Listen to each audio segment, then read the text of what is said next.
आज की हमारी कहानी जापान देश की है, जहां कभी कभी विशाल काइजू नामक क्रिएचर्स सामने आ जाते हैं जो इंसानियत के बहुत बड़े दुश्मन माने जाते हैं।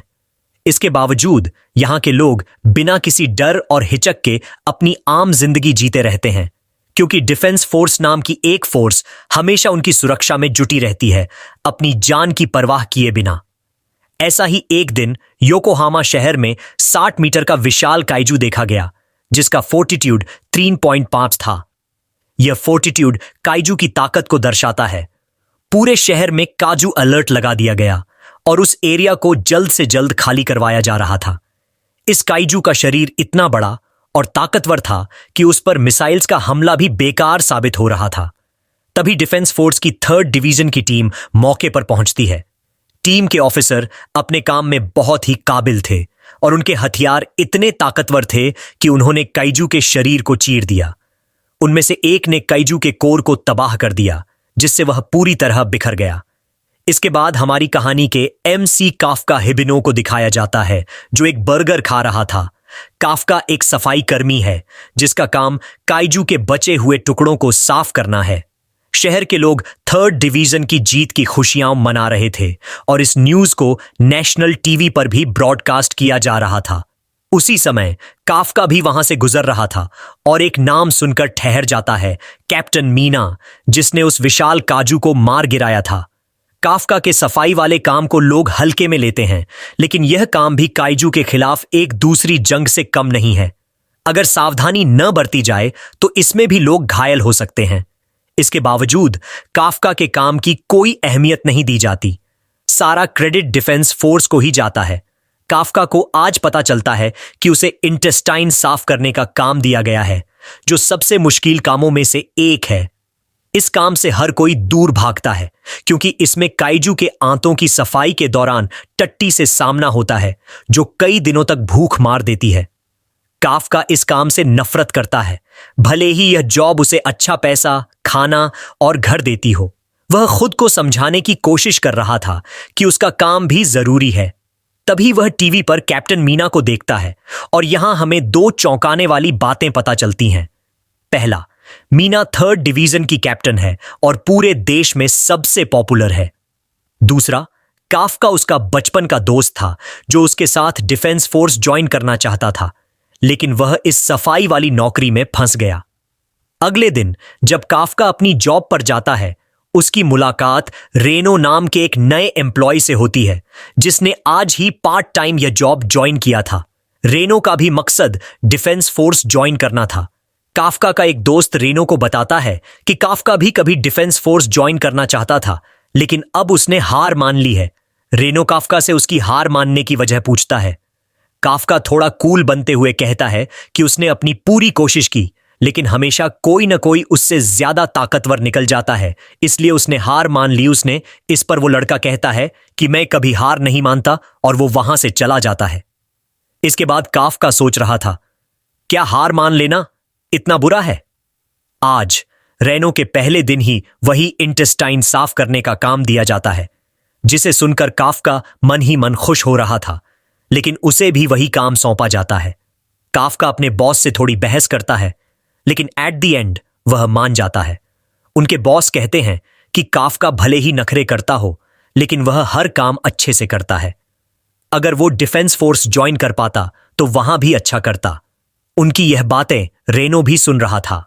फिर काम के बाद रेनो की हालत खराब हो जाती है और यह देखकर काफ्का हंस रहा था, लेकिन उसकी खुद की हालत भी खराब थी। काफ्का रेनो को विटामिन पैक देता है, क्योंकि इस काम के बाद भूख मर जाती है। वह रेनो को बदबू से बचने के लिए नाक बंद करने की सलाह भी देता है, लेकिन रेनो उसे लगाने से मना कर देता, लेकिन वो उसे जबरदस्ती पहनाने लगता है। जिसके बाद शाम तक दोनों अपने काम से थक चुके थे। तभी रेनो काफ्का के पास आता है, जिसे देखकर उसकी फटने लगती है कि कहीं यह मुझसे बदला तो नहीं लेने आ रहा। तभी वो उसे शुक्रिया कहता है, क्योंकि उसकी मदद से आज वो अभी तक काम कर पाया। फिर रेनो बताता है कि डिफेंस फोर्स में अप्लाई करने की एज लिमिट अब 32 कर दी गई है। वह कहता है कि काफ्का के चेहरे पर उसने उदासी देखी थी जब उसने कहा था कि उसने हार मान ली थी, लेकिन अगर काफ्का फिर से कोशिश करना चाहता है तो उसके लिए अभी भी मौका है। रेनो के इस बात से काफका को एक नई उम्मीद मिलती है, लेकिन तभी अचानक उनके पीछे से एक और काइजू का छोटा वर्जन योजो वहां हमला कर देता है, जिसके मुंह में जाने से काफका ने रेनो बड़ी मुश्किल से बचाया होता है और उसको भागने और मदद लाने के लिए कहता है। योजो वो काइजू होते हैं जो बड़े काइजू के अंदर से निकलते हैं। इसके बाद रेनो काफका को अकेला छोड़ने से हिचकता है, लेकिन काफका कहता है कि उसकी जान की कोई खास अहमियत नहीं, जबकि रेनो डिफेंस फोर्स ज्वाइन करना चाहत और लोगों को बचाना चाहता है, इसलिए उसको जिंदा रहना होगा। इसके बाद काफका की बात मानकर रेनो वहां से चला जाता है और काफका योजो का ध्यान भटकाते हुए उसे रेनो से दूर ले जाने की कोशिश करता है। फिर किसी तरह वह एक इमारत में घुस जाता है और खिड़की तोड़कर बाहर निकल आता है। इसके बाद स्टोरी काफका के पास्ट में जाती है, जहां एक विशाल काइजू ने उनके शहर को तबाह कर दिया था। इस हमले में मीना की बिल्ली भी मारी गई थी। मीना और काफका दोनों ने बचपन में यह फैसला किया था कि वे डिफेंस फोर्स में शामिल होंगे और काइजूस का सामना करेंगे। काफका मीना की चिंता करता था और उसे डिफेंस फोर्स में जाने से रोकने की कोशिश करता, लेकिन दोनों ने एक दूसरे को चैलेंज देते हैं कि कौन बेहतर डिफेंस फोर्स ऑफिसर बनेगा। कहानी वापस प्रेजेंट में आती है, जहां योजो ने इमारत को तोड़ दिया था। काफका ने योजो का सीधा सामना करने का फैसला किया, लेकिन वह एक पल भी टिक नहीं पाया और योजो का शिकार बनने ही वाला था कि अचानक रेनो वहां आ गया और उसने काफका को बचा लिया। रेनो बताता है कि मदद भी जल्द ही पहुंचने वाली है। काफका का पैर टूट गया था, लेकिन वह फिर भी रेनो से पूछता है कि वह क्यों लौटा। रेनो जवाब देता है कि अगर आज वह भाग जाता तो वह कभी डिफेंस फोर्स ऑफिसर नहीं बन पाता। तभी काफका को अपना फेलियर याद आता है, जब वह डिफेंस फोर्स ऑफिसर के लिए फेल हो गया था। वह अपने आप से सवाल करता है कि वह हर चीज में क्यों फेल हो जाता है। वो डिफेंस फोर्स के लिए फेल हो गया, वो अपने वादे में फेल हो गया और अब रेनो को बचाने में फेल हो रहा है। तभी अचानक एक व्हाइट टाइगर आता है और योजो के हाथ को उखाड़ देता है और एक ही शॉट में उसके सिर को फोड़ देता है। यह हमला 3rd डिवीजन की कैप्टन मीना आशिरो ने किया था, यानी काफका की बचपन की दोस्त थी। इसके बाद काफका की आंख अस्पताल में खुलती है, जहां वह मीना के बारे में सोच रहा होता है कि वह कितनी मजबूत हो गई है। तभी रेनो, जो उसके बगल के बेड पर था, काफका को शुक्रिया कहता है, क्योंकि अगर आज वो नहीं होता तो उस बेड पर उसकी डेड बॉडी पड़ी होती। उसकी यह बात सुनकर काफका को अपना मीना से किया हुआ वादा याद आता है कि वह सबसे बेहतर डिफेंस फोर्स ऑफिसर बनेगा। अचानक काफका अपने आप को हिट करते हुए कहता है कि हार मानना गलत नहीं है, लेकिन खुद से झूठ बोलकर रुक जाना गलत है। वह अपने अगले कदम का फैसला कर लेता है। तभी वह एक अजीब क्रिएचर को देखता है, जो कि शायद उसी की तलाश में था। तभी वो क्रीचर उसके मुंह में घुस जाता है। काफका की हालत बिगड़ने लगती है और तभी रेनो पर्दा हटाता है तो वह काफका की जगह एक काइजू को देखता है। काफका खुद अपनी शक्ल देखकर हैरान रह जाता है। तभी एक बुढ़ू काफका को देखकर डिफेंस फोर्स को कॉल कर देता है। तभी कहानी वापस पास्ट में जाती है, जहां हम मीना और काफका को देखते हैं।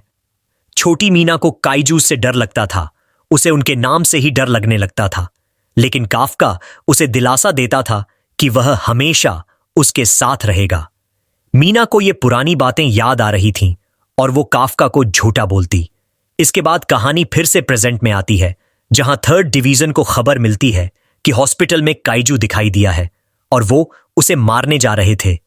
इधर हॉस्पिटल में रेनो काफका को मुस्कुराने को कहता है ताकि उस बूढ़ू को लगे कि उसे उनसे कोई खतरा नहीं है, लेकिन काफका की मुस्कुराहट इतनी डरावनी थी कि वो बूढ़ू वहीं लुढ़क जाता है। काफका उसकी मदद करने जाता है, लेकिन उसके छूने भर से दीवार टूट जाती है। अब काफका की फट गई थी और तभी हॉस्पिटल के बाकी पेशेंट्स भी उसे देख लेते हैं। अब डिफेंस फोर्स के आने से पहले काफका और रेनो को वहां से भागना होगा। अब काफका खिड़की खोलने की कोशिश करता है, लेकिन खिड़की के साथ साथ पूरी दीवार ही खुल जाती है। वह अब अपनी बॉडी पर कंट्रोल खोने लगता है और खुद को रोकना मुश्किल हो जाता है। वह अपने शरीर से इस दबाव को कम करने की कोशिश करता है। इधर डिफेंस फोर्स को खबर मिल चुकी थी कि काइजू हॉस्पिटल से भाग चुका है। यहां रेनो के मन में भी काफी सारे सवाल चल रहे थे और जैसे ही वो उससे पूछने के लिए पीछे मुड़ता है तो उसे काफका की बॉडी से अजीब अजीब क्रीचर निकलते हुए नजर आ रहे थे। तभी एक क्रीचर उसके मुंह से निकलता है जो जिंदा बर्ड को ही खा गया था। फिर वो अपने आप ही ठीक हो जाता है। एल तभी दौड़ते दौड़ते उसे जोरों की लग जाती है और तभी वो रनिंग करते करते अपनी निपल्स से ही हल्की कर देता है और तभी उसे एहसास होता है कि अब वो मर्द ही नहीं रहा और अब वो अपने बिस्तर की ख्वाहिश को कभी पूरा नहीं कर पाएगा। और वो यह सोचकर जमीन में गिड़गिड़ाने लगता है, जिस पे रेनो उसे समझाता है कि अभी इन सब के लिए टाइम नहीं है। फिर वो एक बंद एरिया में जाने लगते हैं अपने बचाव के लिए। लेकिन फिर अचानक काफका को एक अजीब सी आवाज सुनाई देती है और तभी रडार पर एक और काइजू का सिग्नल मिलता है जो जमीन के नीचे से आता है। उसके बाद डिफेंस फोर्स की टीम दो हिस्सों में बंट जाती है और इधर काफका को भी पता चल गया था कि यह भी पिछले वाले की तरह योजो काइजू है। दूसरी ओर हम देखते हैं कि जिस जगह काइजू ने हमला किया था वहां एक बच्ची होती है और उसकी मां मलबे के नीचे दब जाती हैं और वो बच्ची अपनी मां को निकालने की कोशिश कर रही थी, पर वो लोग काइजू की नजर में आ गए थे। फिर काइजू उन पर हमला करने वाला होता है। उसकी मां उस बच्ची को अपनी जान बचाने को कह रही होती है, लेकिन तभी काफका उसे एक पंच से मीलों दूर फेंक देता है। काफका अपनी नई ताकत से हैरान था। फिर वो उस बच्ची की मदद करने की कोशिश करता है, लेकिन उस बच्ची को काफका को देखकर डर लगने लगा था। काफका मुस्कुराकर फ्रेंडली होने की कोशिश करता है, पर उसका यह तरीका उस बच्ची को और भी डरा देता है। आखिर में रेनो ही उसे संभाल पाता है। रेनो उसे बताता है कि अभी उसकी मां जिंदा है, पर हम देखते हैं कि उस हमले में वो योजो खत्म नहीं हुआ था। काफका उन सभी को पीछे हटने को कहता है क्योंकि वह एक ही हमले में सब खत्म करने वाला था। वो अपनी बॉडी को चार्ज करता है और एक जोरदार पंच उस पर लैंड करता है। इस फोर्स से योजो की बॉडी ब्लास्ट कर गई थी और उसके टुकड़े पूरे शहर में फैल जाते हैं। वहां खून की बारिश होने लगती है। रेनो भी अब चिंतित हो गया था कि काफका आखिर क्या बन गया है। काफका रेनो को बच्ची की मां को हॉस्पिटल पहुंचाने को कहता है, पर अभी भी वह बच्ची काफका को देखकर डर रही थी। काफका उसके पास आकर बोलता है कि वह यहां से जा रहा है, तो अब डरने की कोई जरूरत नहीं। जिसके बाद काफका वहां से जाने लगता है। तभी वो बच्ची काफका को आवाज देती है और उसे थैंक्स कहती है। उस बच्ची का थैंक्स काफका के अंदर एक नई उम्मीद जगा देता है कि वह अभी भी मीना के बराबर खड़ा होकर उसके साथ हर काइजू का मुकाबला कर सकता है। हम देखते हैं कि काफका का काइजू रूप गायब होने लगा है। इसके बाद जब डिफेंस फोर्स वहां आती है तो वे योजो का ऐसा हाल देखकर हैरान होते हैं। वो उस बच्ची से बात करने की कोशिश करते हैं, लेकिन हादसे की वजह से वह बहुत डरी हुई थी। मीना उससे वादा करती है कि वह हर एक काइजू का खात्मा कर देगी और यह बात सुनकर वो लड़की थोड़ी दुखी हो जाती है, जो देखकर मीना भी हैरान होती है। वो बच्ची मीना से प्रॉमिस लेती है कि मीना उस अच्छे काइजू को नहीं मारेगी। उस बच्ची की बातें मीना को चौंका देती हैं। खैर, इस हादसे को 3 महीने बीत चुके हैं और डिफेंस फोर्स अब तक उस हॉस्पिटल वाले काइजू को ढूंढने की कोशिश कर रही है, जिसे उन्होंने कोड नेम काइजू नंबर 8 दिया है। डिफेंस फोर्स की हिस्ट्री में यह पहली बार था जब कोई काइजू इतने वक्त तक डिफेंस फोर्स से बच पाया हो। इन 3 महीनों में रेनो और काफका का रिजल्ट भी आ चुका है। रेनो एग्जाम में पास हो गया था और अब वह काफका का रिजल्ट उसे देने जा रहा है, लेकिन काफका के रिजल्ट को लेकर रेनो खुद भी टेंशन में था। वह काफका का रिजल्ट चेक करता है और देखकर स्माइल करता है। काफका के दोस्त भी समझ गए थे कि इस बार काफका ने एग्जाम पास कर लिया है। वह यह बात काफका को जाकर बताता है, जो अपने काइजू रूप में लंच कर रहा था। रेनो उसको पीटकर अपना चेहरा ठीक करने को कहता है, पर अभी भी उसके दांत मॉन्स्टर जैसे ही रह गए थे। उस पर चिल्लाते हुए बोलता है कि किस तरह डिफेंस फोर्स पागलों की तरह उसे पूरे देश में ढूंढ रही है। हमें पता चलता है कि उस दिन ये लोग हॉस्पिटल वापस चले गए थे और सबके सामने ऐसे प्रिटेंड किया जैसे वे खुद भी काइजू से डरकर छिप गए थे। खैर, रेनो काफका को उसका रिजल्ट दिखाता है, पर जिसकी रेनो ने उम्मीद की थी, काफका अपने रिजल्ट को देखकर इतना खुश नहीं हुआ था। इसका कारण यह था कि काफका हमेशा सेकंड टेस्ट में फेल होता है। वैसे अभी एक बड़ा सवाल सामने खड़ा है, क्या काफका अपना सेकंड टेस्ट इसी काइजू की बॉडी में देने वाला है? काफका हां बोलता है और कहता है कि किसी को पता नहीं चलेगा, जबकि उसका मुंह वापस काइजू का हो गया था। तो दोस्तों, डिफेंस फोर्स को ज्वाइन करने के लिए कैंडिडेट्स को 3 तरह के एग्जाम्स को पास करना होता है, जिसमें सबसे पहले रिटन टेस्ट होता है और दूसरा एग्जाम फिजिकल टेस्ट का होता है, जिसे रेनो और काफका देने वाले हैं, और तीसरे और आखिरी टेस्ट के बारे में आपको आगे पता चलेगा। फिजिकल एग्जाम को देने के लिए पूरे जापान से सभी कैंडिडेट्स एग्जाम देने आते हैं, और क्योंकि काफका 32 साल का हो गया है, यानी डिफेंस फोर्स ज्वाइन करने का यह उसका आखिरी मौका है। रेनो कहता है कि उस फील्ड में हम दोनों राइवल्स होंगे, वहां वो उसकी मदद नहीं करेगा। काफका मुस्कुराता है और बोतल का ढक्कन खोलने लगता है, जो कि उससे खुलता नहीं है, जिस कारण वो काइजू बनकर उसे फोड़ देता है। रेनो ने अपने हाथ खड़े कर दिए थे। वो काफका को एग्जाम देने से मना कर रहा था। काफका उसके पैरों में गिरकर बोलता है कि वह एग्जाम तक अपने आप को संभाल लेगा, लेकिन रेनो यकीन नहीं करता और वहां से चला जाता है। अब रेनो के जाने के बाद काफका अपने से ही बात करने लगता है। वह सोचता है कि अगर वह फेल हो जाता और रेनो पास हो जाता तो फिर रेनो कभी उसे सर कहकर नहीं बुलाएगा, और अब अपने आप ही काफका का काइजू फॉर्म गायब होने लगता है। खैर, उनका एग्जाम डिफेंस फोर्स के टचिकावा बेस पर होने वाला था, और यहां की सिक्योरिटी देखने के बाद उनको अंदाजा हो गया था कि अगर काफका यहां गलती से भी काइजू बन गया तो यहां तुरंत उसका निपटारा हो जाएगा। वैसे उन लोगों की तरह यहां और भी कैंडिडेट्स आए हैं, जिनमें से एक काफका को अंकल कहकर बुलाती है। यह सुनकर काफका गुस्सा हो जाता है, क्योंकि वो बस 32 साल का ही तो है। रेनो उसे सच बताता है कि 32 वाले को अंकल ही बोलते हैं। खैर, वो लड़की उन्हें यहां से उनकी वैन हटाने को बोल रही थी, क्योंकि यहां वह अपनी जी वैगन खड़ी करेगी, क्योंकि आज उसका लकी नंबर 5 है, जो कि काफका की पार्किंग पॉइंट का नंबर है। काफका को गुस्सा आ जाता है तो वह लड़की अपने कपड़े उतारने लगती है, जो देखकर काफका अपनी आंखें बंद कर लेता है। हम देखते हैं कि उस लड़की ने किसी तरह का सूट पहना हुआ था, जो एक तरह से चार्ज हो रहा था। उसने सूट की मदद से उनकी कार को उठाकर फेंक दिया था। इस लड़की का नाम किकोरू शिनोमिया है, जो कि उनकी ही तरह एक एग्जाम कैंडिडेट है, जिसकी हॉबी काइजूस को मारना है। और अभी वह काफका को संभलने को कहती है, क्योंकि उसे काफका के अंदर से काइजू की बू आ रही थी। रेनो बात को संभालता है और बोलता है कि हम काइजू के डिस्पोजल का काम करते हैं। तभी किकोरू की नजर काफका पर जाती है, जिसने अपने हाथों पर एक भारी भरकम वैन उठा ली थी। काफका कूल बनते हुए बोलता है कि काफका हिबिनो, नाम याद रहेगा ना, छोटी बच्ची। किकोरू के लिए यह एग्जाम सिर्फ एक फॉर्मेलिटी थी, लेकिन काफका से इंप्रेस होने के बाद अब उसे काफका को हराने में बहुत ही मजा आने वाला है, और यह कहकर किकोरू वहां से चली जाती है। लेकिन अभी काफका को रेनो के गुस्से का कहर सहना होगा। काफका उसे समझाता है कि उसने बस वही हिस्सा ट्रांसफॉर्म किया था जिसे वो देख ना पाए, लेकिन रेनो कन्विंस नहीं होता।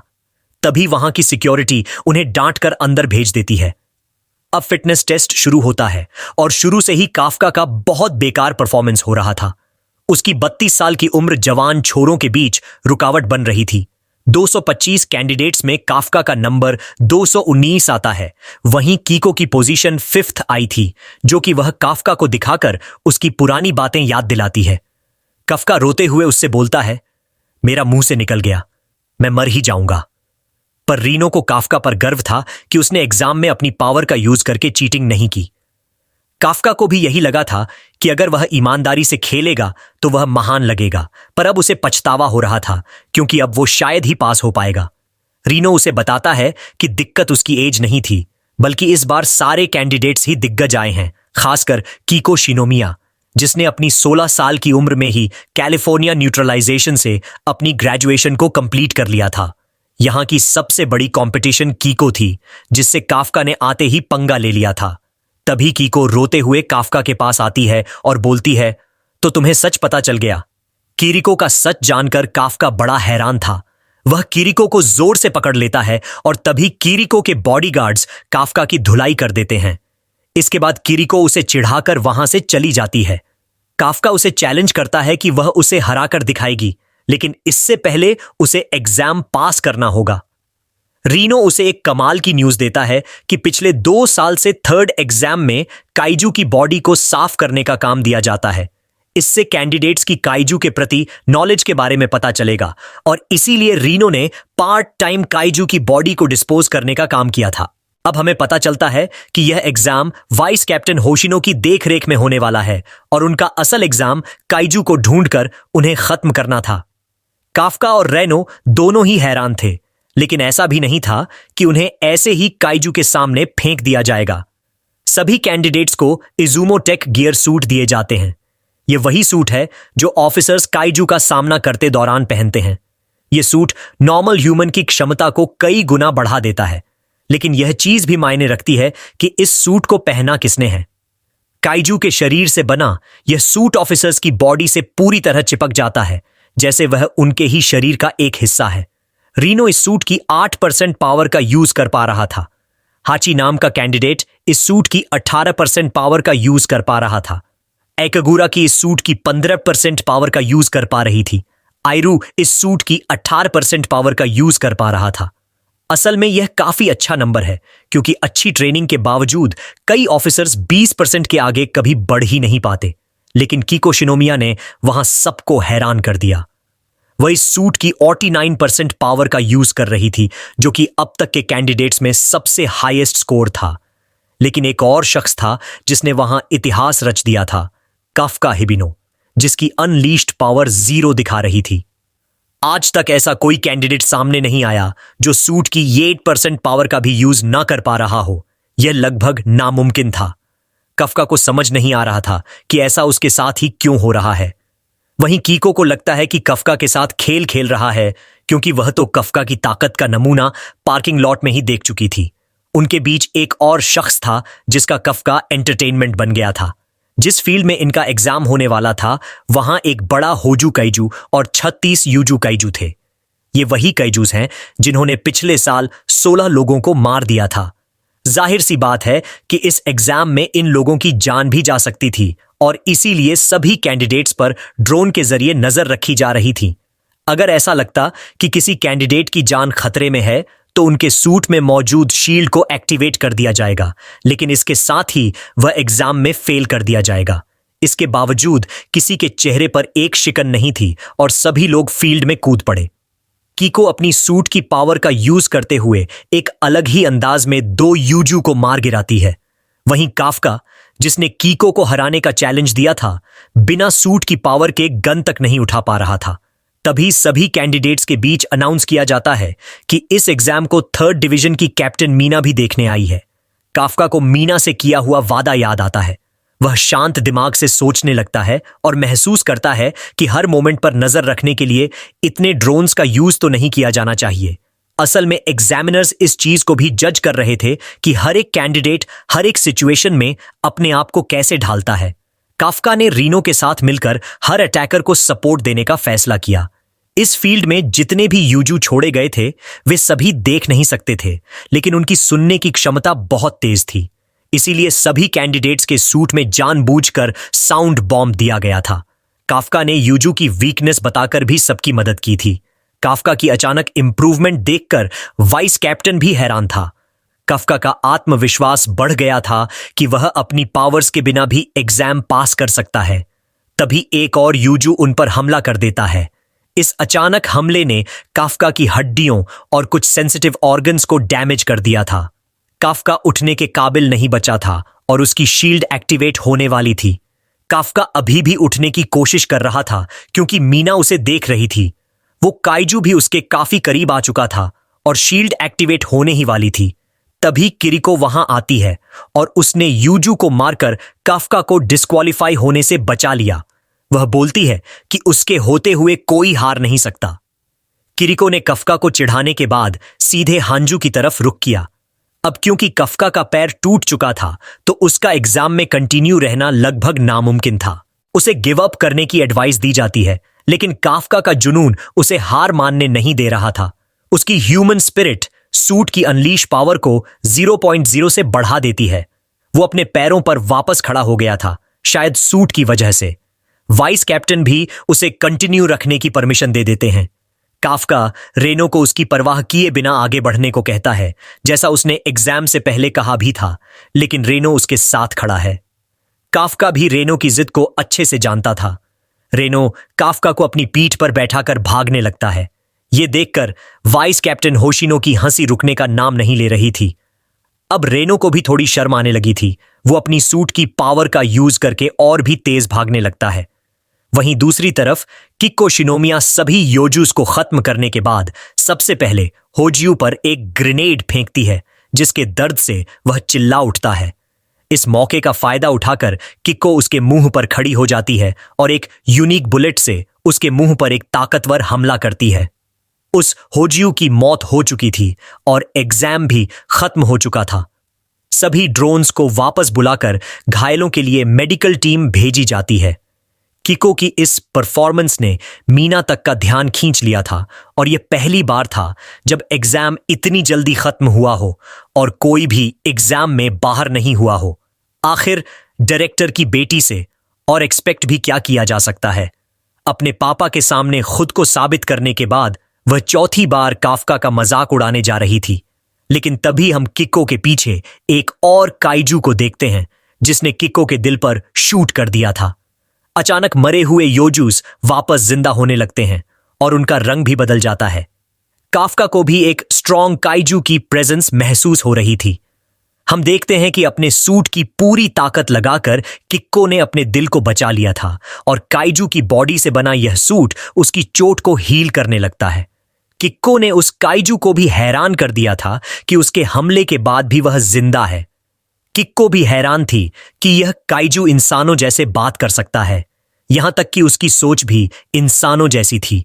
उसने किक्को के शरीर को बुरी तरह घायल कर दिया था। डिपार्टमेंट भी हैरान था कि मरे हुए काइजूज वापस जिंदा कैसे हो सकते हैं।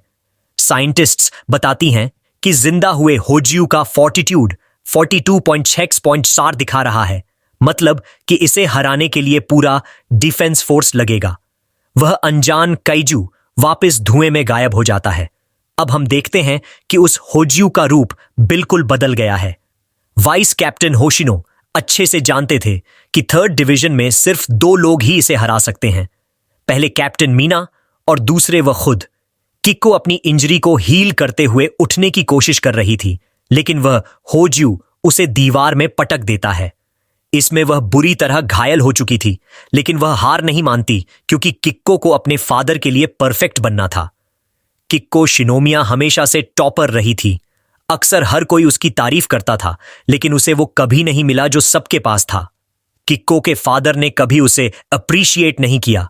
वह अपनी बेटी को परफेक्ट चाहते थे, जो अपनी मरी हुई मां और इस देश के लिए कुछ कर सके। इन बातों को याद कर किक्को एक बार फिर खड़ी होती है, लेकिन उसकी लाख कोशिशों के बावजूद वह उस होजू के सामने एक पल भी नहीं टिक पा रही थी, बल्कि उसका एक हाथ बुरी तरह टूट गया था। वह होजू अपने स्टिंग को बड़ा करके एक ताकतवर हमले के लिए अपने शरीर को चार्ज कर रहा था। कैप्टन मीना और वाइस कैप्टन होशिनो अभी भी फील्ड से बहुत दूर थे।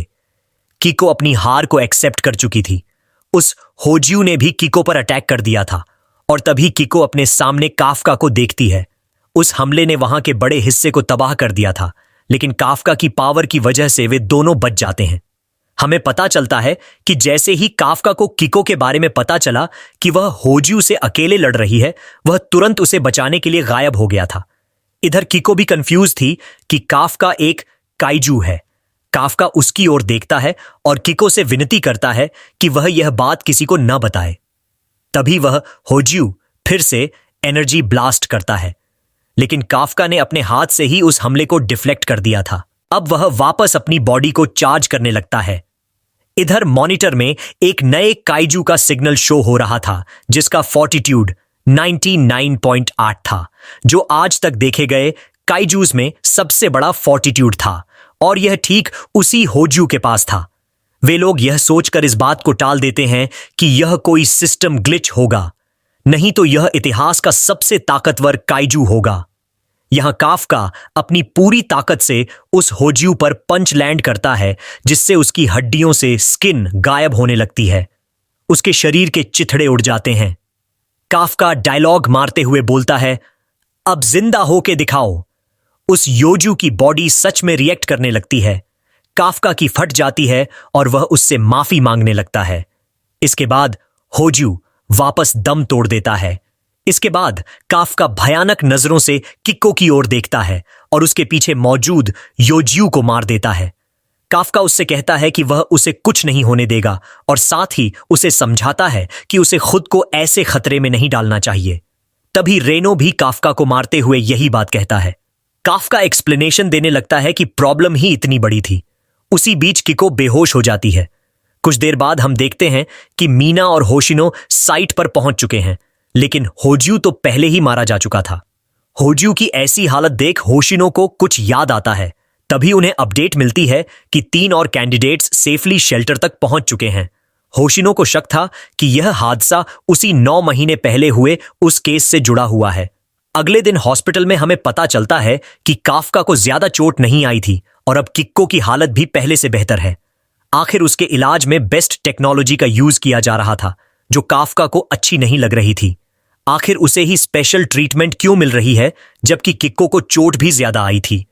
आज काफका ने एक बहुत बड़ा सबक सीखा है कि अपने सपने का पीछा करते हुए अक्सर हमेशा कोई ना कोई ऐसा होता है जो आपसे बेहतर होता है और आपके सपने को छीन सकता है। इसीलिए अगर आज काफका फेल भी हो गया तो उसे पछतावा नहीं होगा, क्योंकि इस बार उसने अपना पूरा दम लगा दिया था। इसके लिए वह रेनो को थैंक्स कहता है, उसे यहां तक इनकरेज करने के लिए। उनकी बातें बाहर खड़ी मीना भी सुन रही थी और तभी वह अंदर आती है और कीको की मदद करने के लिए थैंक्स बोलती है। काफका उससे बात करना चाहता था, लेकिन उसने फैसला लिया है कि वह मीना से तभी बात करेगा जब उसके शरीर पर डिफेंस फोर्स की वर्दी होगी। दूसरी तरफ किकोरू अपने फादर से माफी मांग रही थी, क्योंकि इस बार वह परफेक्ट नहीं थी। बी वहां वाइस कैप्टन होशिनो से मिलने आते हैं, जो उसे उस होजू को मारने के लिए थैंक्स बोलने आए थे। यह सुनकर गारू का मन उदास हो जाता है, क्योंकि सच तो कुछ और ही था। उसके चेहरे की मायूसी देख कैप्टन होशिनो उससे पूछते हैं, क्या ऐसा नहीं हुआ था? गारू बोलती है कि उसने ही उस होजू को खत्म किया था। वैसे आज का डराने वाला यह हादसा टीवी पर भी ब्रॉडकास्ट हो रहा था, जिसको वह अनजान काजू भी पब्लिक टॉयलेट में सुन रहा था। वह हैरान था कि उसके इतने ताकतवर होजू को किसने मारा होगा, और अचानक उसका फोन रिंग होने लगता है। यह उसके साथियों का कॉल था, जो उसे जल्दी बाहर आने को कह रहे थे। ये काजू अपने शरीर को इंसानी रूप में बना लेता है। उसके साथ ही काफका के ही पुराने दोस्त थे, जो इस काजू की असलियत से अनजान हैं। अब इसके आगे कुछ महीनों तक काफका और रीनो अपने काम पर वापस लौट आए थे और रिजल्ट का वेट कर रहे थे। और आज उनका रिजल्ट आने वाला है, जिसको लेकर काफका की बहुत फटी हुई थी। तभी उनका बॉस उन्हें बताता है कि उनके नाम के लेटर्स आए हैं। ये काफका का आखिरी मौका था। क्या वह एग्जाम में पास होकर कभी मीना के बराबर खड़ा हो पाएगा? अब सीन शिफ्ट होकर डिफेंस फोर्स हेडक्वार्टर्स जाता है, जहां सभी पास हुए कैंडिडेट्स इकट्ठा हुए थे। उनमें रीनो भी मौजूद था, लेकिन काफका वहां कहीं दिखाई नहीं दे रहा था। हमें पता चलता है कि किकोरू की बचपन की दोस्त भी पास होकर इसी डिवीजन में है। यहां रीनो की मुलाकात इहारू से होती है और उनकी पहली मुलाकात में ही वह दोनों अच्छे दोस्त बन जाते हैं। इहारू रीनो से काफका के बारे में पूछता है। रीनो भी बताते वक्त थोड़ा मायूस हो गया था। तभी कैप्टन मीना सभी नए ऑफिसर्स के स्वागत के लिए स्टेज पर आती है, और क्योंकि किकोरू ने टॉप किया था, इसीलिए उसे भी ओथ लेने के लिए स्टेज पर बुलाया जाता है। ओथ खत्म हो जाने के बाद मीना एक बार फिर किकोरू को थैंक्स कहती है एग्जाम के बीच हुई अचानक गड़बड़ को संभालने के लिए। हालांकि किकोरू अच्छे से जानती थी कि इन सब बधाइयों की हकदार वह नहीं है। वहां उसकी आंखें काफका को ही ढूंढ रही थीं, और तभी रूम में नटखट काफका घुसता है। उसे देखकर किकोरू शर्माने लगती है। वहां कई लोग काफका को देख हैरान थे।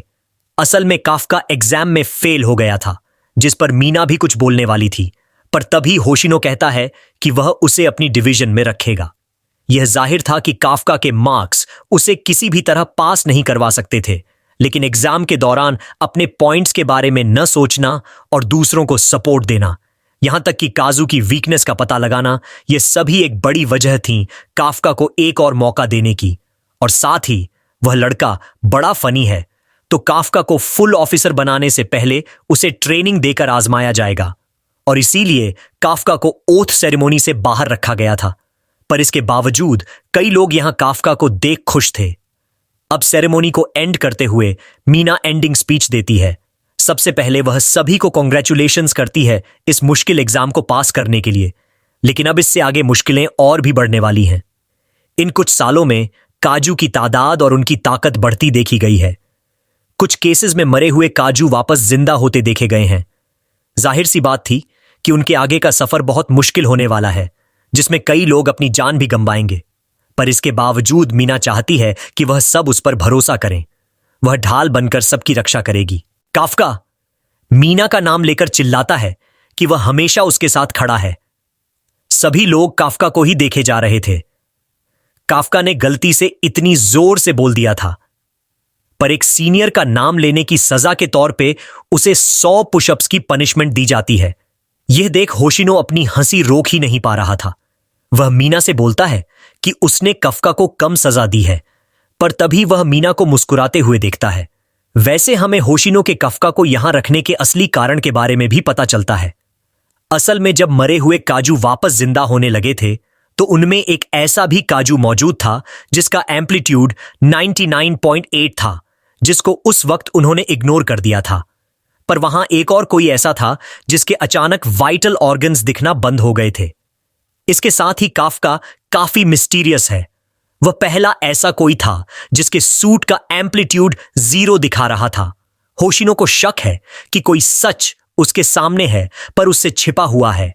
अब काफका के पुशअप्स कंप्लीट हो जाने के बाद किकोरू उसे अपने साथ चलने को कहती है। इहारू उसके मजे लेते हुए पूछता है, क्या तुम उसे प्रपोज करने वाली हो? जिस पर किकोरू गुस्सा हो जाती है और काफका को पीटकर उसे अपने साथ ले आती है। इसके बाद काफका हॉस्पिटल से लेकर अब तक की उसे सारी कहानी बता देता है। किकोरू यकीन नहीं कर पा रही थी कि आखिर कोई भूखे होने पर काजू कैसे खा सकता है। काफका को लगता है कि उसे यह बात डिफेंस फोर्स को बता देनी चाहिए, शायद वह कोई उसका इलाज ढूंढ सके। किकोरू उसे यह सोचने से भी मना करती है क्योंकि ताकतवर काजू को मारकर डिफेंस फोर्स के लिए वेपन्स बनाए जाते हैं। यकीनन काफका के साथ भी यही किया जाएगा, या तो उसकी बॉडी पर हर दिन तरह तरह के एक्सपेरिमेंट्स किए जाएंगे। काफका उससे रिक्वेस्ट करने लगता है कि वह यह बात किसी को न बताए, और उसके इतने करीब आ जाने से किकोरू उसे मारकर अलग करती है और बोलती है कि काफका ने उसकी जान बचाई थी, इसीलिए वह शांत रहेगी। लेकिन अगर उसे पता चला कि काफका काजू बनकर इंसानों को मारने वाला है तो वह खुद काफका को मार देगी। रीनो यह बात सुनकर डर जाता है। काफका मुस्कुराकर बोलता है, हाँ, ऐसा हो तो मार देना। इस दिन के बाद से ही रीनो अपनी ट्रेनिंग में और मेहनत करने लगा। शूटिंग प्रैक्टिस में उसकी टाइमिंग 2 मिनट 35 सेकंड थी और अब वह सूट की 18% पावर का यूज कर पा रहा था। लेकिन इसकी वजह से उसे एक दोस्त के साथ एक कॉम्पिटिटर भी मिल चुका है, इहारू, जिसकी टाइमिंग 2 मिनट 15 सेकंड थी और अब वह अपने सूट की 20% पावर का यूज कर पा रहा था। लेकिन इन दोनों को ही पछाड़ते हुए किकोरू ने टाइमिंग दी 1 मिनट 16 सेकंड की और अब वह अपने सूट की 55% पावर का यूज कर पा रही थी। हारुइची और आको को भी अपने अपने कॉम्पिटिटर्स मिल चुके थे और वहीं काफका, जिसका शूटिंग टाइम 6 मिनट 29 सेकंड था, अब अपने सूट की 52% पावर का यूज कर पा रहा था। वो इतना ही करके सबसे ज्यादा खुश हो रहा था। वाइस कैप्टन उसे बताते हैं कि अगर ऐसा ही चलता रहा तो काफका को 9 महीनों में बाहर का रास्ता दिखा दिया जाएगा। और आज की ट्रेनिंग को खत्म करते हुए वह सभी को फील्ड के 15 चक्कर लगाने को कहता है। अब ट्रेनिंग के बाद सभी लोग हॉट वाटर बाथ लेने आए थे, जहां इहारू अपने मसल्स राइनो को शो ऑफ कर रहा था।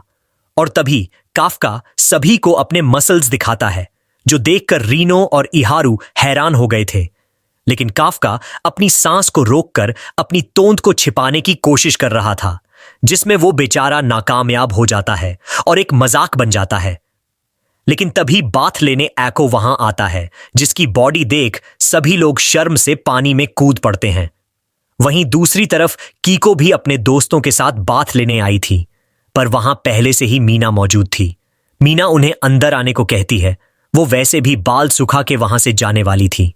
कीको यहां मीना की बॉडी मसल्स को नोटिस करती है, जो कि बिल्कुल सही मात्रा में थी, और मीना का कॉम्बैट पावर भी बहुत ज्यादा है। तो कीको इसके पीछे का कारण उससे पूछ ही लेती है। मीना उसे अपने बगल में खड़ा होने को कहती है। वो उसे अपनी बेसिक एक्सरसाइज सिखाने वाली थी। और दूसरी तरफ लड़कों में यह बातें चल रही थी कि उनके डिफेंस फोर्स ज्वाइन करने की वजह क्या है। इहारू जब स्कूल में था तब मीना ने एक काइजू से उसकी जान बचाई थी, तभी से वह मीना जैसा बनना चाहता है। वहां हर किसी का डिफेंस फोर्स ज्वाइन करने का कारण किसी तरह मीना ही थी। अब इहारू काफका की वजह पूछता है और काफका उन्हें सब कुछ सच सच बता देता है। उसने बता दिया था कि वो और मीना बचपन के दोस्त थे। उन्होंने बचपन वाले वादे भी किए थे। अपनी कहानी सुनाकर उसने सबकी जला रखी थी। वो लोग मीना के बारे में और जानना चाहते थे, जिसके लिए वो लोग काफका के ऊपर चढ़ने को तैयार थे। लेकिन ज्यादा देर पानी में रहने की वजह से उन सबकी हालत खराब हो गई थी। पर अपने आप को बेहतर बनाने के लिए सभी लोग दिल और जान से मेहनत कर रहे थे। इस बीच मीना के टाइगर ने शायद काफका की रियल आइडेंटिटी को पहचान लिया था, पर अचानक वह खुद कंफ्यूज हो जाता है। लेकिन इतनी हार्ड ट्रेनिंग के बावजूद काफका में कुछ खास प्रोग्रेस दिखाई नहीं दे रही थी, पर रीनो और सभी उसका साथ जरूर दे रहे थे। ऐसे ही एक रात काफका लेट नाइट पढ़ाई कर रहा था, तभी वाइस कैप्टन होशिनो वहां आते हैं, जो उसे सलाह देने आए थे कि मेहनत के साथ आराम भी जरूरी है। वो काफका की इतनी मेहनत का कारण पहले से ही जानते थे, क्योंकि डोम में बोली गई हर बात रिकॉर्ड होती है। वाइस कैप्टन काफका से पूछते हैं, क्या मैं यह समझूं कि तुम मेरी जगह लेने की कोशिश कर रहे हो? काफका हड़बड़ाहट में मना करने लगता है, लेकिन सच तो यही था कि हां, वो उसकी जगह लेक रहेगा, जो कि वो यहां एक्सेप्ट भी करता है। कैप्टन होशिनो जोर से टेबल पर हाथ मारता है और काफका को 2 घंटे देता है, जिसके बाद वह लाइट ऑफ करके और डोर लॉक करके अपने रूम में आराम के लिए चला जाए। पर हां, वो यह भी बोलता है कि वह काफका को उसकी जगह नहीं लेने देगा। साथ ही वह यहां काफका को किसी से लगाव ना रखने को कहता है, क्योंकि उनके काम में जान की गारंटी नहीं होती। तभी पूरे बेस में इमरजेंसी अलार्म जोर से बजने लगता है। यह काइजू अलर्ट था, मतलब कि उनके पहले मिशन का वक्त आ गया है।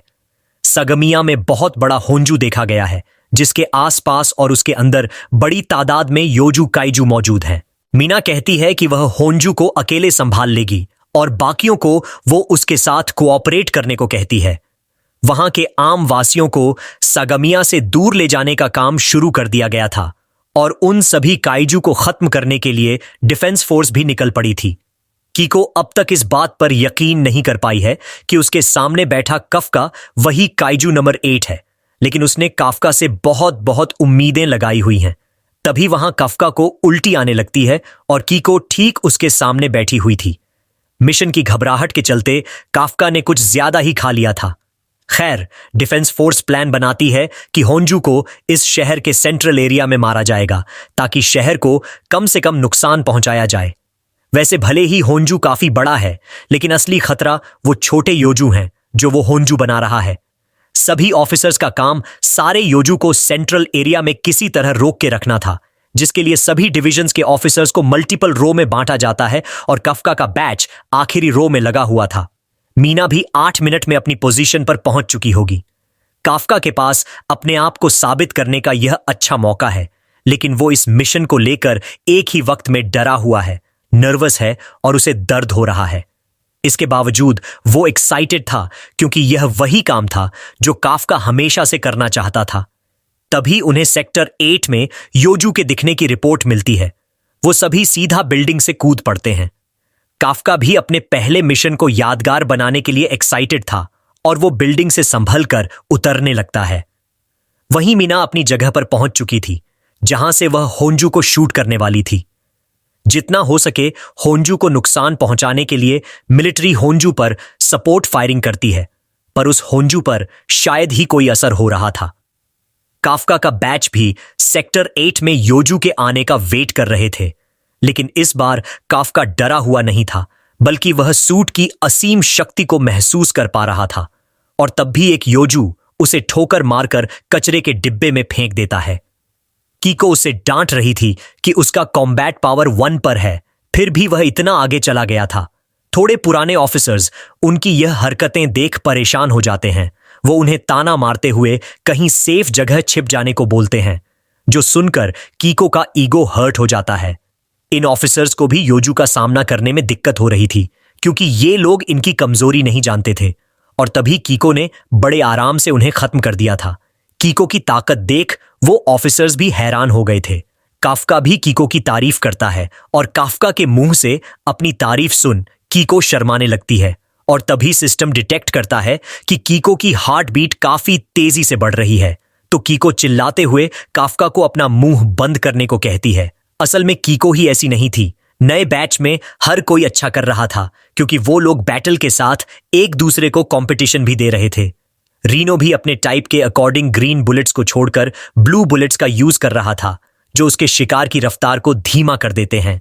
रणो अपने आप को जल्द से जल्द ताकतवर बनाना चाहता है, ताकि काफका को कभी काइजू बनने की जरूरत ना पड़े। प्लेटून लीडर भी नए बैच से इंप्रेस हो गई थी, खासकर उनकी पर्सनैलिटी से। पर इस बैच में यही बात खास नहीं थी। जो यहां अच्छा कर रहे हैं वह दूसरे को बेहतर करने में मोटिवेट कर रहे हैं, लेकिन बस वहां काफका ही था जो किसी की मदद नहीं कर पा रहा था। इसको लेकर उसे अपने ऊपर निराशा भी हो रही थी। तभी उसे उन ऑफिसर्स की कहीं वो बात याद आती है कि कैसे उन्हें अभी तक योजू की कमजोरी का पता नहीं चला है। वह अपने पीछे एक मरे हुए योजू को पाता है और अपने सूट की येन% पावर का यूज करके वो उस योजू के शरीर को फाड़ देता है। इस योजू का शरीर फंगस जैसा था, लेकिन उसका कोर वहां नहीं था जहां अक्सर हर काइजू का होता है। तभी काफका एक चीज देख हैरान हो जाता है। वह वाइस कैप्टन होशिना को योजू के कोर के बारे में बताता है, जो कि उसकी गर्दन के बेस में था, जिसको एक सख्त फाइबर ने कवर किया हुआ है। इसीलिए कोर को खत्म करने के लिए इन पर साइड से हमला करना होगा। और जो हैरान कर देने वाली बात थी वो यह थी कि इन योजू के निचले हिस्से पर रिप्रोडक्टिव ऑर्गन्स लगे हुए हैं। इन्हें अगर नष्ट नहीं किया गया तो मारे गए योजू से और योजू पैदा होने लगेंगे। होशिना काफका के काम से इंप्रेस हुआ था और उसके रिप्रोडक्टिव ऑर्गन्स और उस योजू के कोर की जानकारी सभी टीम तक पहुंचा दी जाती है। अब काफका को भी अच्छा महसूस कर रहा था कि वह अपनी टीम के काम आ पा रहा है। वह सोचता है कि वह सभी रिप्रोडक्टिव ऑर्गन्स को डिस्ट्रॉय करने का काम कर सकता है। अचानक वहां धमाके होने लगते हैं। सभी लोग मिलकर उस होंजू को कमजोर करने की कोशिश कर रहे थे, लेकिन उस पर कोई भी हमले का असर नहीं हो रहा था। मीना ने भी उस पर अपना निशाना दाग दिया था। मैं आपको बताना चाहता हूं कि मीना अपने सूट की 996% पावर का यूज कर पाती है, जिस कारण उसके वेपन से किया हमला काफी ताकतवर होता है। और यही कारण है कि मीना को अटैक करने से पहले परमिशन लेनी पड़ती है। पहला शॉट होंजू के शरीर को तबाह कर देता है और दूसरे शॉट में उसका कोर तबाह हो चुका था। तीसरे शॉट में यह कंफर्म कर दिया जाता है कि होंजू मारा जा चुका है। लेकिन इसके बावजूद मीना ने हमले करना बंद नहीं किया था। वो शायद कफका को जता रही थी कि कौन बेहतर डिफेंस फोर्स ऑफिसर बना है। उसी वक्त होशिना कफका से आकर पूछता है कि क्या वह कभी इतनी ताकत इकट्ठा कर पाएगा कि वह मीना के बगल में खड़ा होकर लड़ सके। तो काफका का उल्टा उनसे पूछता है कि क्या वो खुद ऐसा कुछ कर सकते हैं, जिस पर होशिना शान से मना कर देता है। लॉन्ग रेंज में या तो बड़े काइजू के मामले में होशिना की कॉम्बैट पावर कुछ खास नहीं है, लेकिन जब बात छोटे या तो मीडियम साइज के काइजू की आती है तो उससे बेहतर यहां और कोई भी नहीं। वो हिला भी नहीं था, फिर भी उसने होंजू के टुकड़े करके जमीन पर बिखेर दिया था। वाइस कैप्टन होशिना, जिनका स्पेशल वेपन 2 छोटी कटाना है, वैसे वो विशाल काय होंजू मारा जा चुका है, लेकिन लड़ाई अभी तक खत्म नहीं हुई है। उस होंजू के अंदर पल रहे अनगिनत योजू अब तेजी से बाहर आ रहे हैं। अब तक सभी नए ऑफिसर्स थक चुके हैं। उनकी कॉम्बैट पावर काफी कमजोर हो चुकी है। वाइस कैप्टन होशिना हमें बताते हैं कि ज्यादातर ऑफिसर्स अपना पूरा करियर 20% पर कॉम्बैट पावर में ही निकाल देते हैं। सिर्फ कगुया ही ऐसी थी जिसने आते ही इस लिमिट को तोड़ दिया था। लेकिन होशिना को रीनो के अंदर भी पोटेंशियल दिखता है। दूसरी तरफ हम रीनो और आइहरू को एक साथ देखते हैं। वो दोनों सेक्टर फॉक्स की ओर जा रहे थे, क्योंकि एक रिपोर्ट मिली है कि वहां एक नया काइजू देखा गया है। लेकिन जब वह दोनों वहां पहुंचते हैं तो उनसे पहले वहां एक सफाई कर्मचारी मौजूद था। वो लोग नहीं जानते कि यह यहां क्या कर रहा है, पर हम जानते हैं कि यह मरे हुए योजू के अंदर रिप्रोडक्टिव ऑर्गन्स को ढूंढ रहा है। वो हैरान था कि सभी रिप्रोडक्टिव ऑर्गन्स को ढूंढकर तबाह कर दिया गया है। आइहारू भड़क जाता है और उसे यहां से एक सेफ जगह जाने को बोलता है, लेकिन वह आदमी आइहारू के ऊपर फिंगर पॉइंट करता है और उसे शूट कर देता है। आइहारू बच गया था कि गोली उसके दिल के थोड़े से ऊपर ही लगी थी। हम देखते हैं कि यह वही अनजान काइजू था जो एग्जाम के दौरान देखा गया था। उन दोनों ने भी इसको पहचान लिया था। वो दोनों बेस में रिपोर्ट करने की कोशिश करते हैं, लेकिन इस काइजू ने इस हिस्से को बाहरी दुनिया से अलग कर दिया है, जिस कारण वो लोग किसी को भी कांटेक्ट नहीं कर पाएंगे। अब वो काइजू रेनो पर भी वही हमला करता है, लेकिन रेनो की तेजी उसकी ही एम पर उसे शक करने पर मजबूर कर देती है। हालांकि रेनो घायल तो हुआ था, लेकिन जो कीको ने उन्हें कैफे में बताया था कि इस अनजान काइजू के हमला करने से पहले उसकी उंगलियां पंप होती हैं, इस चीज को ही नोटिस करके रीनो बार बार अपने सेंसिटिव ऑर्गन्स को बचा पा रहा था। लेकिन यह चीज वो काइजू भी समझ चुका था। रीनो की बुलेट्स का भी इस पर कोई असर नहीं होता। वो इहारू को यहां से जाकर बैकअप बुलाने को कहता है। वो तुरंत मना कर देता है, पर तभी उसके ऊपर एक और जानलेवा हमला होता है। पर रीनो ने उसे बचा लिया था। रीनो एक बार फिर उसे यहां से जाने की रिक्वेस्ट करता है। उसकी बात मानकर इहारू वहां से चला जाता है। डर तो रीनो को भी लग रहा था कि कोरू तक उसके सामने टिक नहीं पाई थी, लेकिन इसके बावजूद वह यहां खड़ा है और लड़ रहा है, क्योंकि उसे काफका का जैसा डिफेंस फोर्स ऑफिसर बनना है, जो अपनी जान की परवाह किए बिना अपने साथियों की जान बचाते हैं। दूसरी तरफ आइहरू भागते भागते गिर जाता है। असल में वह गहरी सोच में डूबा हुआ था। वो रीनो, जो अपने सूट की 8% पावर का ही यूज कर पाता था, आज वह बढ़कर 1800% हो चुकी है, जबकि वह पिछले 2 हफ्तों से 20% पर ही अटका हुआ है। वाइस कैप्टन होशिना ने उन्हें बताया था कि ज्यादातर ऑफिसर्स अपने पूरे करियर में सूट की सिर्फ 20% से 30% पावर का ही यूज कर पाते हैं, लेकिन इसको ब्रेक करने की क्षमता हर किसी में होती है। इहारू सोचता है कि जब से उसने डिफेंस फोर्स ज्वाइन करने का सपना देखा था, तब से हर एक दिन वह अपने आप को ताकतवर बनाने को पुश करता आ रहा है, लेकिन रीनो ने ऐसे उसे सर पास कर दिया जैसे कोई बड़ी बात ही ना हो। वहां दूसरी तरफ उस काइजू को भी एहसास हो गया था कि रेनो पर उसके आम हमले काम नहीं करेंगे। इसीलिए वह अपने 2 और हाथों को बाहर निकाल लेता है और इस बार उसने अपनी सभी फिंगर्स को एक साथ पंप किया था, लेकिन वह हमला रेनो को लग पाता इससे पहले आइहारू उसे बचा लेता है। इहारू को अपने अंदर की कमी का एहसास हो चुका था। असल में उस दिन से आज तक इहारू अपने आप को बदल ही नहीं पाया। हर बार किसी को उसे बचाने आना पड़ता था। वह रेनो से मुस्कुराते हुए बोलता है, रेनो, तुम मुझे नहीं, मैं तुम्हें बचा रहा हूं। अब जाकर उस काइजू को भी एहसास हुआ कि रेनो इहारू को भगाने की कोशिश कर रहा था, लेकिन इसका कोई फायदा नहीं होता। इस काइजू ने इस इलाके में नेमट स्पीसीज बनाया हुआ है। इस काइजू की इच्छा के बिना ना तो कोई इसके अंदर आ सकता है और ना ही इसकी इच्छा के बगैर यहां से बाहर जाया जा सकता है। अब रेनो और आइहारू एक साथ मिलकर उस काइजू पर हमला करते हैं। आइहारू पीछे से बैकअप दे रहा था। वह भी रेनो की तरह डिफरेंट बुलेट्स को ट्राई कर रहा था। यह कंडक्टर राउंड बुलेट्स हैं जो एनिमी की बॉडी को पैरालाइज कर देती हैं। काइजू इहारू एक आसान टारगेट को पहले खत्म करने का सोचता है, लेकिन अब तक इहारू भी उसके अटैक की टाइमिंग समझ चुका था और वह कंडक्टर बुलेट से उसके पैरों को कुछ देर पैरालाइज कर देता है। इस मौके का पूरा फायदा उठाने के लिए रेनो अपनी कॉम्बैट पावर की लिमिट को तोड़ने की पूरी कोशिश कर रहा था।